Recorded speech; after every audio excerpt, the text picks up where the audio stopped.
Good afternoon everyone, সবাই কীরকম আছো? আশা করছি খুব ভালো আছো, সুস্থ আছো। এদিকে আমরাও আছি, ভালো আছি। তবে ভালোর মধ্যেও একটুখানি কি বলবো, শারীরিক অসুস্থতা বলতে পারো আছে, মানে টায়ার্ডনেস আছে আর কি। অসুস্থতা সেরকম বলবো না, আবার বলবো কারণ ওর বাবার শরীরটা ভালো না, তো পেটের গন্ডগোল আর কি। সবারই এটা হয়েছে। তো যাই হোক, মেয়ে এখন সুস্থ আছে, ওর বাবার একটু সমস্যা আছে। আর আমরা তো চলে এসেছি, কিবারে আমরা ঢুকলাম এখানে গো? কিবারে ঢুকলাম যে আমরা? শুক্রবার রাত্রেবেলা না? শুক্রবার রাত 12:30টার সময় আমরা বাড়িতে ঢুকেছি। আমাদের ট্রেন ছিল 6 ঘন্টা লেট।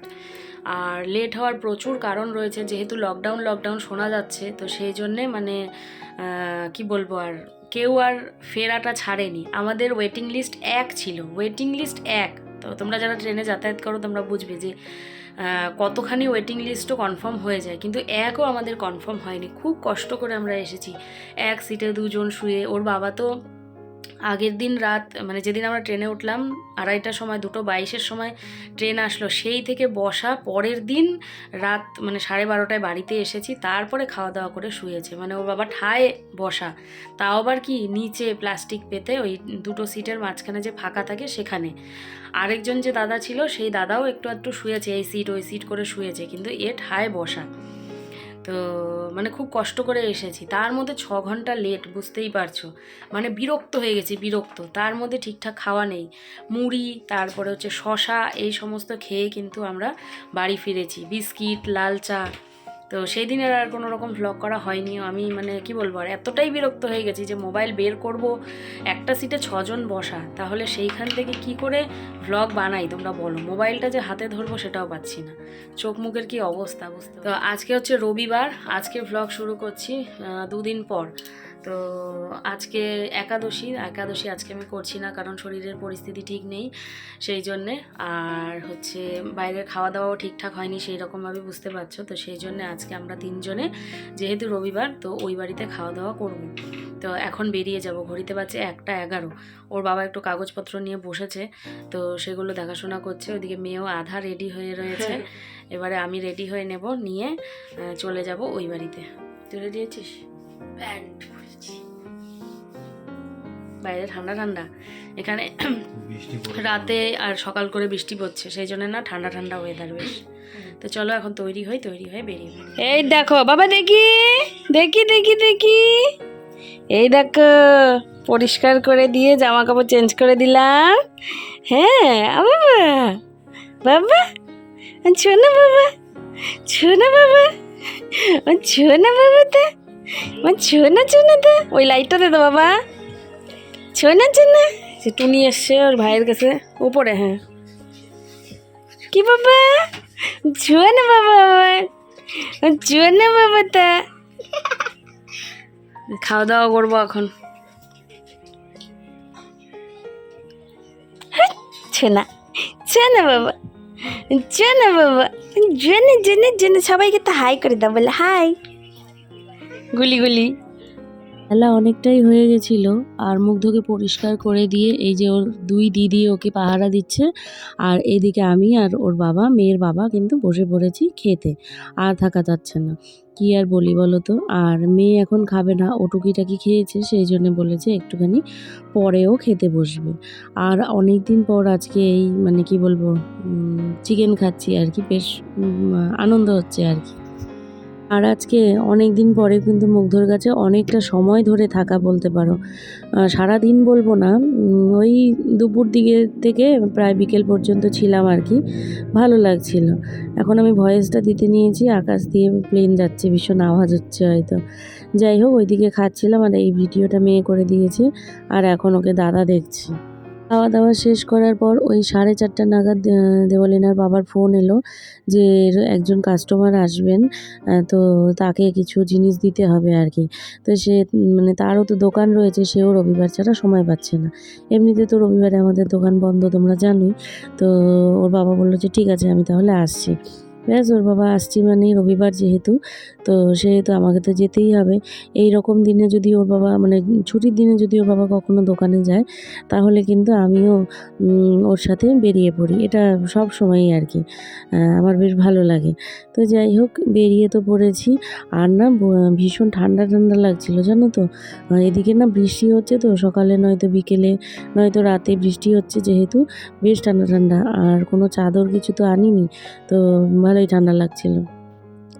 যাই হোক, এই রাস্তাগুলোর কিন্তু মানে এই রাস্তাগুলোতেই কিন্তু এই রামনবমীর দিন এতটা ভিড় ছিল, আর কিছু কিছু সাজানোও রয়েছে দেখতে পাচ্ছ তোমরা। মানে কি বলবো, যাওয়ার মতো রাস্তা ছিল না, এরকম অবস্থা। তো এই দেখো দোকানে আমরা চলেও এসেছি, আর যিনি এসেছিলেন আর কি, তার জিনিস দেওয়াও হয়ে গেছে। তো আমিও কিছু খুঁটিনাটি জিনিস দেখে নিলাম, নিয়ে এবারে বাড়ির জন্য বেরিয়ে পড়বো। চলে এসেছি বাড়িতে, ঘড়িতে বাজছে পাক্কা 6টা। দোকানের কাজ হয়ে গেল ওর বাবার। তো আমরা ফিরছিলাম, এই বাড়িতে আসারই কথা ছিল, তখনই মেয়ে ফোন করেছে আধা রাস্তায় যখন, যে মা তোমরা কোথায় আছো। তো আমি বললাম যে ফিরছি। তো বলছে ভাই হচ্ছে ঘুমিয়ে পড়েছে, মুগ্ধর কথা বলছে যে ভাই ঘুমিয়ে পড়েছে, আমার ভালো লাগছে না, বোরিং লাগছে, আমাকে বাড়িতে নিয়ে যাও। তো সেই জন্য আবার ওই বাড়ির সামনে, আমি বললাম বেরো তাহলে, সামনাসামনিই আছি। তো আবার ওই বাড়ির সামনে গেলাম, দিয়ে মেয়েকে নিয়ে এই যে আসলাম। এসে এখন আমি এই যে কম্বল নিয়েছি, কম্বলের তলে একটুখানি শুবো। বাইরে শীত, বেশ বৃষ্টি বৃষ্টি ওয়েদার, তো সেই জন্যে বেশ ভালোই শীত। আর ওরা দুজনা এখন নিয়ে বসছে হচ্ছে আইসক্রিম। আমি খাবো না, আমার না আইসক্রিম খেলে ভীষণ ঢেকুর ওঠে। এই দেখো চকলেট আইসক্রিম, চকোচিপ আইসক্রিম। ও নিয়েছে, ওর বাবাও নিয়েছে বাটি করে। দেখি তোমার বাটি, এই দেখো বাটি ভর্তি চকলেট আইসক্রিম। আমার খুব প্রচুর ঢেক উঠে, খাওয়ার সময় ভালো লাগে কিন্তু ঢেকটা ভালো লাগে না। তো যাই হোক, আমি একটুখানি রেস্ট নিয়ে মেয়ে আমাকে ওই 7টা নাগাদ চা খাওয়াবে। কে বললো এটা? আমি বললাম খাবি না, খাওয়াবি না। মেয়ে 7টা নাগাদ চা খাওয়াবে, আর ওইদিকে বাবা আর মা যাচ্ছে হচ্ছে মঠে। তো পরে আসছি তাহলে তোমাদের সাথে কথা বলতে, একটু রেস্ট নিয়ে নিই। তোমাদেরকে বললাম যে চা খাবো, বাড়িতে আর চা খাইনি, তো উঠে চলে এসেছি। তো এসেই দেখো দেবলীনার বাবা আবার নিয়ে এসেছে সিঙ্গারা মিষ্টি। আর এইদিকে হচ্ছে মুগ্ধবাবুকে এখন খাওয়ানো হয়েছে, তো ও শুয়ে রয়েছে। আর এইদিকে আমরা সবাই আর কি সিঙ্গারা মিষ্টি খাচ্ছি। আর আরেকটা জিনিস দেখো, ও তো খেলছিল, খেলতে খেলতে না আমি না হঠাৎ করে গান করেছি। তো এমনি লালা করে লালা লালা করে গান করেছি, আর ও সেই গানটা শুনে এত খুশি হচ্ছিল, মানে কি বলবো। তো দাঁড়াও, তোমাদের একটু পরে দেখাচ্ছি। ওই দেখো আমি আবারও একটু গান করেছি, ও আবারও কিন্তু তাকিয়ে হাসছে। দেখো এমনি কিন্তু কথা বলছি না, দাঁড়াও তোমাদের দেখাচ্ছি, না হলে তোমরা বুঝতে পারবে না, জানো তো। লা লা লা লা লা লা। ওই যে মাছ দেখ, মাছ দেখ। লা লা লা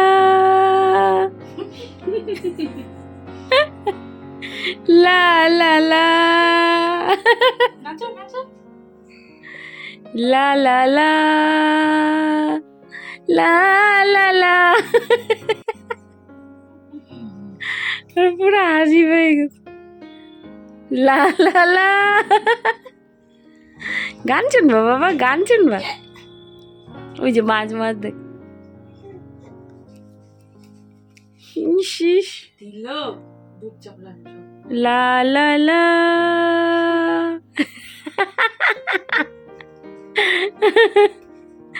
গান শুনে আর নাচ করে। লা লা লা।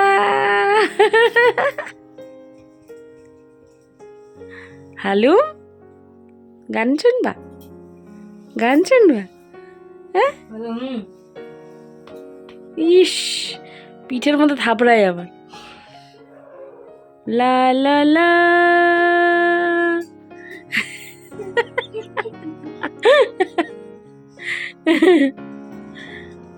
তো চলে এসেছি বাড়িতে, আর এসেই দেখো ওর বাবা বিরিয়ানি এনেছিল রাতের খাবারের জন্যে।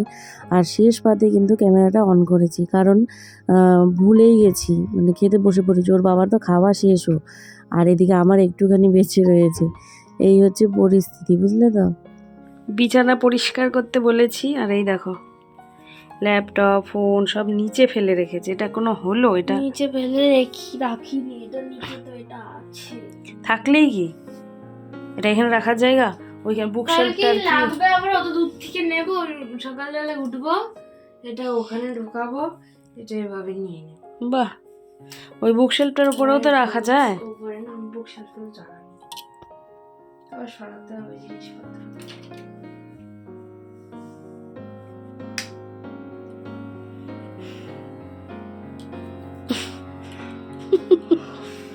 গম পাইছে? উঠে রাখো বাবা, ল্যাপটপটা উঠে রাখো, ফোনটা চার্জে দাও। আর ওই চার্জারটা ওইভাবে ভাঁজ করতে হয় না, ভেঙে যাবে। এই যে আধা মশারি করেছে আর আধা করেনি। বুকশেলফটার কি অবস্থা দেখো। ও একটা তো গুড নিউজ আছে। গুড নিউজটা হচ্ছে কালকে ববের দোকান বন্ধ। ইয়ে, কালকে একজন মারা গেছে, তো তার ওনারে কালকে একজন মারা গেছে, মানে গতকাল একজন মারা গিয়েছে, তো তাকে শ্রদ্ধাঞ্জলি দেওয়ার জন্যে আগামীকাল বন্ধ। না মানে স্যাটারডে মারা গেছে, তো সানডেতে তো এমনিও বন্ধ অমনিও বন্ধ, মানডেতে, সেই জন্যে বন্ধ রাখা হয়েছে। কম পেয়েছে না, করো তাড়াতাড়ি করো, যাই আমি ওই ঘরে। এটাও কিনেছে ওখান থেকে, দেখো দেখি। এই হাতের ব্রেসলেটটা ওইখান থেকে কিনেছে, আরও একটা জিনিস কিনেছে, এই দেখো। এটা হচ্ছে নাইট বাল্ব বা জিরো লাইট, দ্বারা বন্ধ করে দেখাই। এই দেখো, দারুণ সুন্দর না? সুন্দর লাগছে কিন্তু। আগেরটা কালার চেঞ্জ হতো। হ্যাঁ, ওটা বাংলাদেশ থেকে এনেছিল। আর এই ব্রেসলেটটা 50 রুপিস, এটা 50 রুপিস, ওটা 50 রুপিস।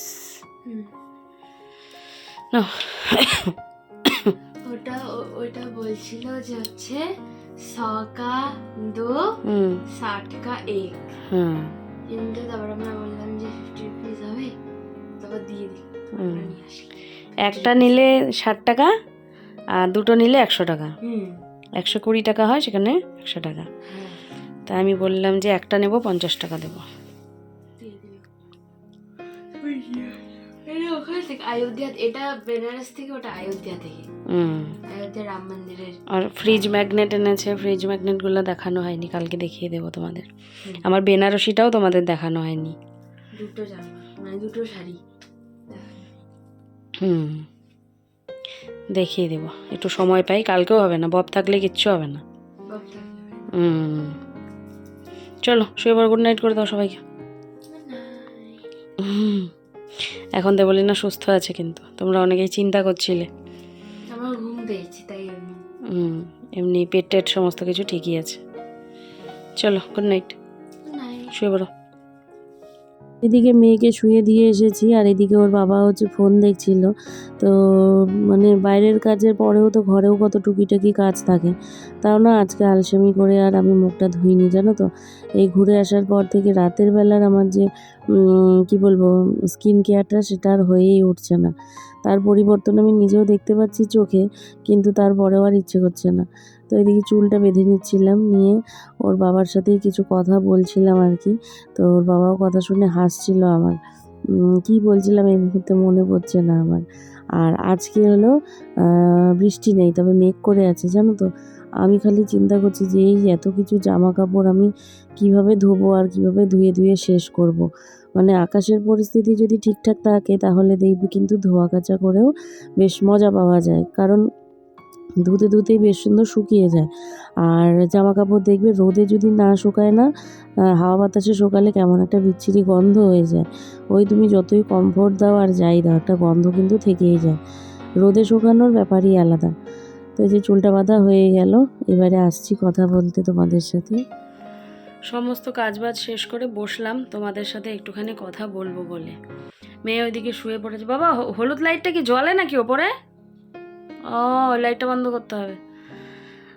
মেয়ে ওইদিকে শুয়ে পড়েছে আর ওর বাবা এখানে বসে বসে কানে হেডফোন লাগিয়ে ফোন দেখছে, গান শুনছে। তো এইদিকে মশারি করবো, এই যে মশারি বের করে রেখেছি, আর বিছানার খুবই ওলটপালট অবস্থা। তো যেটা তোমাদের বলার জন্যে আমি বসলাম আর কি, সেটা হচ্ছে গিয়ে লাস্ট কিছু দিন থেকে তো আমি যে ঘুরতে গেছি সেই ঘোরার ভ্লগগুলোই তোমাদের সাথে শেয়ার করছি। তো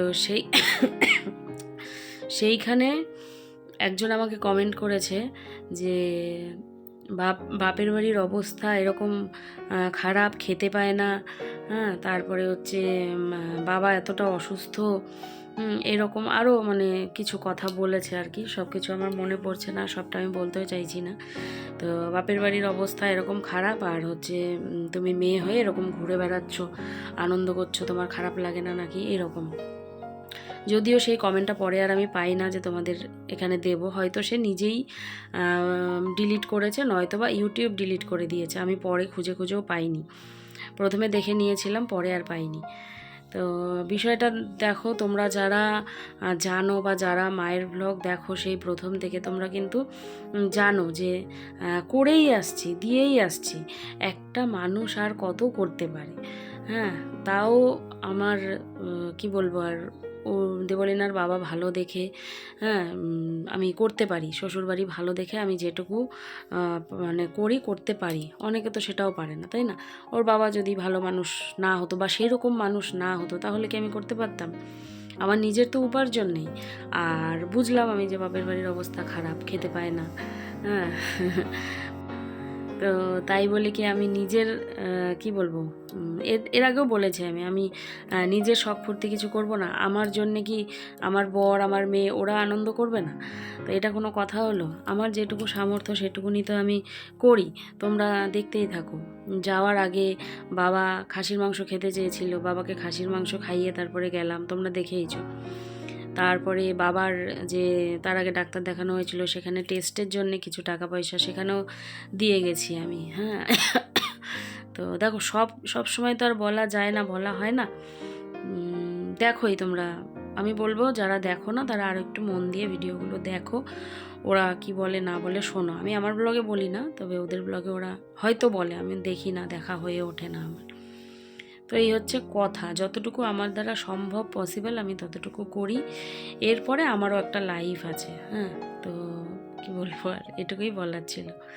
যাই হোক, তুমি ভিডিও দেখো, ভিউজ দিচ্ছ, এটাতেই অনেক। তো চলো, ব্লগ শেষ করার টাইম হয়ে গেল। আর আজকে রবিবারের দিনটা এইভাবে ঘুরে ফিরে কেটে গেল। আগামীকাল সোমবার, ওর বাবা থাকবে, তাতেও কোনো কাজ হবে না। ওর বাবা বাড়ি থাকলে কোনো কাজই হয় না। আর দ্বিতীয় কথা হচ্ছে, আকাশের পরিস্থিতি খুবই খারাপ, মেঘলা আকাশ, যার জন্যে কিন্তু ধোয়া কাচা আমি কিছুই করতে পারছি না। যেভাবে এসে আমি ট্রলি রেখেছি সেভাবেই আছে। একজন আন্টি বলেছো যে ছোট ছোট ট্রলি হলে টানতে সুবিধা। হ্যাঁ গো, ছোট ট্রলি হলে অবশ্যই টানতে সুবিধা। এই ট্রলিটা আনা হয়েছিল যে বাবা মা যখন বাংলাদেশ যাবে বলে তখন আনা হয়েছিল। তো এটা নিয়েই কাজ চলছে আর কি। তবে এরপরে ছোট ট্রলি নিতে হবে, কারণ ওর বাবার একার পক্ষে টানা খুব কষ্ট হয়ে যায়। ছোট ট্রলি হলে আমিও টানতে পারি, মেয়েও টানতে পারি। এইরকম দুটো ট্রলি করলাম, ছোট ছোট দুটো করলাম। একটার মধ্যে আমি আর মেয়ে নিয়ে নিলাম, একটার মধ্যে ওকে দিয়ে দিলাম, হয়ে গেল। তো দেখি এরপরে কবে না কবে আবার ট্রিপ হবে, সেটা তখন দেখা যাবে। মেয়ে ওই ঘর থেকে বলছে, একটার মধ্যে আমি আর তুমি?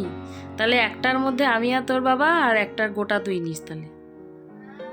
তাহলে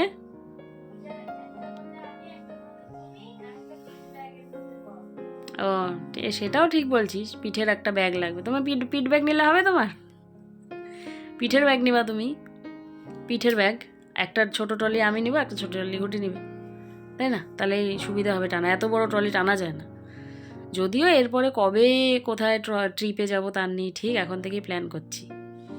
তো চলো, ব্লগ শেষ করছি। সবাই খুব ভালো থেকো, সুস্থ থেকো। দেখা হচ্ছে আগামীকাল নতুন একটি ব্লগের সাথে। আজকের জন্যে টাটা, গুড নাইট। কালকে সকাল সকাল যেতে হবে আমাকে ওর সাথে ব্যাংকের কাজ পেন্ডিং পড়ে আছে, ঠিক আছে? তো চলো, টাটা।